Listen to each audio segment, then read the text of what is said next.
Hey Tubies, it's Newbie Witch. I know it has been a really long time since I made a video, so I thought, got some spare time at the moment, so I'll make one. Today I want to talk about herbs and, starting off a herb collection. So, since the last time I made a video, my herb collection's grown a little. I still don't have as much as what I used to, but what can you do, really? So anyway, I keep my herbs in a chested drawers, just so that they're out of the light and everything. And sorry, I'm gonna use my laptop. Really awkward. They're all down here. So I've got some in like nice big jars that hardly have anything in them.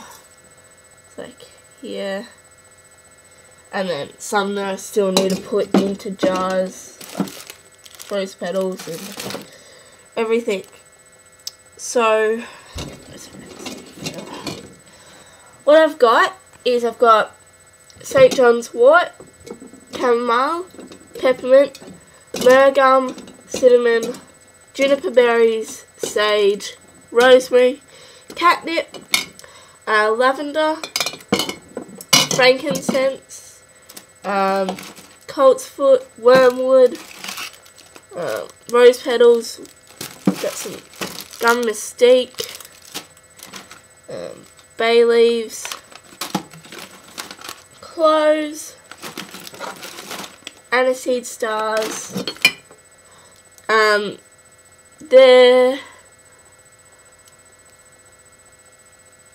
jasmine flowers. Sorry, it took me a while to get there. And copal.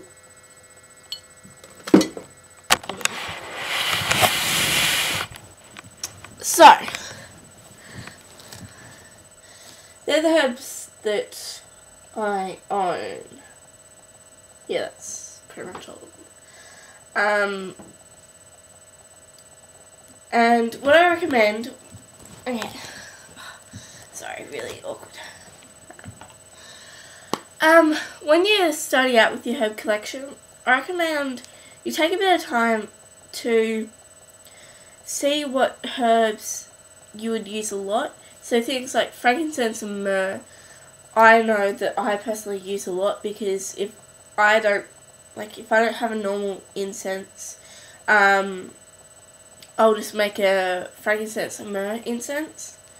So, yeah, they're two big ones that I highly recommend people have. And you can get them from, like, any sort of, witchy, metaphysical, whatever they're called in your area. You should be able to get frankincense and myrrh from them. Yeah, so take a bit of time, depending also on what you're going to use your herbs for. So if you're going to be only using them for the magical aspects, look into what herbs correlate to what things. And some herbs do actually work with many different magical aspects. So a cheaper option might be to get herbs that can be used for more than one thing. And if you're also going to be using them for medicinal purposes, find what you use a lot. So like, I get colds really easily, so I have rosemary on hand. What else? Chamomile I make for teas. Same with peppermint. So I have big quantities of those. Yeah, really research what the properties of the herbs are before you go buy them, because it's pointless buying things that you don't need. And you don't have to have a massive collection when you're first starting out. Like, you could have a small collection of maybe 5 things and like get to know those herbs well. so that you know if they are, also make sure that you know if they're poisonous or not, because we wouldn't really want you to try them and then die, because it would just be bad. So make sure you know any cautions that should be taken with them. I know a lot of herbs that should not be taken if you're pregnant, so make sure you look up that. But get to know herbs, get to know what they taste like in teas, if they're edible. Get to know the magical properties of them, so that you start your herbal knowledge as you're building on your herb collection. So then by the time you have like 50 herbs, you should be able to know 50 properties and know them reasonably well. So yeah, so start small, get to know them, and build your way up. Herbs, a lot of people say that herbs don't really have a limit on when you can use them. If you store them properly, they should last for a while.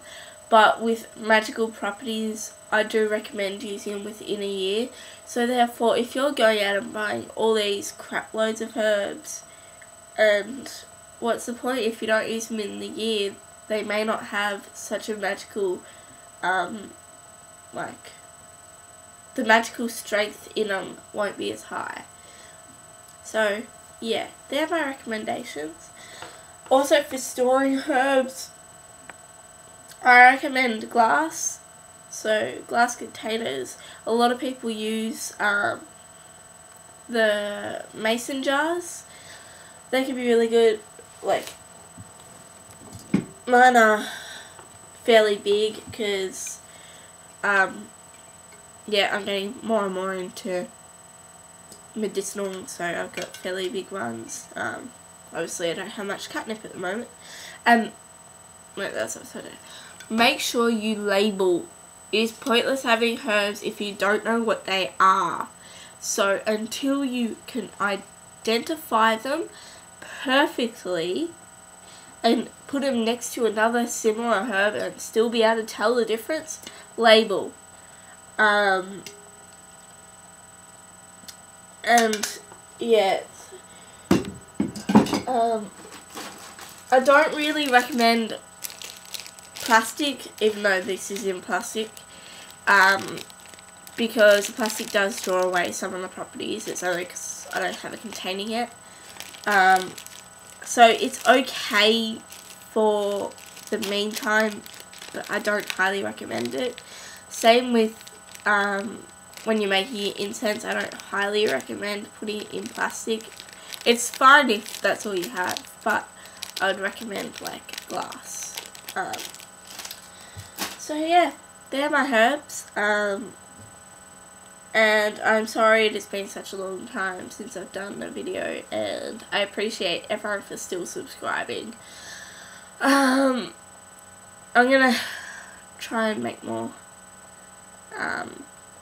But it's the last year of school, so it's a little time consuming, so yeah.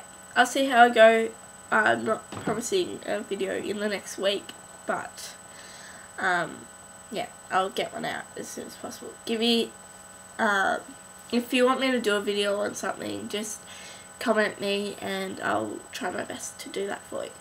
Anyway, see ya. Bye.